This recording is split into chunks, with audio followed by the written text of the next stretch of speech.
তিন শ্রেণীর ব্যক্তির বিরুদ্ধে আল্লাহ বলেন আমি নিজেই কিয়ামতের দিন মামলা দায়ের করব। I will be against them in the day of judgment. Three categories of people I will be against them in the day of judgment. তিন শ্রেণীর লোক কিয়ামতের দিন তারা ছাড় পাবে না।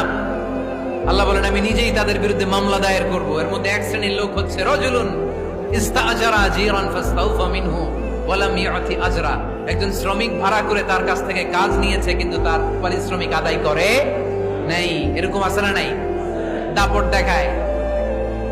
দেখায় ইউনিভার্সিটির ক্যান্টিন গুলোতে, ইউনিভার্সিটির ক্যান্টিনে যে খায় মাগার বিল দেয় না, এরকম টাকায় দাসরা নাই।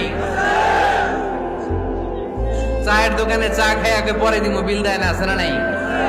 দোকানে যে পণ্য কিনে বিল দেয় না, পরে দিমু, আছে না নাই? কিয়ামতের দিন আল্লাহ তোরে মাস্তানি ছুটাবে, চিল্লা এখন ঠিক কিনা? আনা খাসমুহুম, আমি নিজেই তাদের বিরুদ্ধে মামলা দায়ের করব। কথাটা কার? এজন্য বিশ্বনবী বললেন খবরদার, মেহনতি মানুষ, খেটে খাওয়া মানুষ, এদের দোয়া কবুল হয়ে যায়। আতুল আজিরা আজরাহু ক্বাবলা আন ইয়াজিফা আরাকুহু। খবরদার, বিশ্বনবী বললেন শ্রমিকের ঘাম শুকিয়ে যাওয়ার আগে তাদের পারিশ্রমিক মিটিয়ে দাও। বিশ্বনবীর বিখ্যাত হাদিস, আতুল আজিরা আজরাহু ক্বাবলা আন ইয়াজিফা আরাকুহু। শ্রমিকের ঘাম মাটিতে লাগার আগে, শুকিয়ে যাওয়ার আগে তাদের পারিশ্রমিক মিটিয়ে দাও। কেননা তারা যদি বদদোয়া করে তোমার জীবনকে জাহান্নাম বানিয়ে দিবে কে?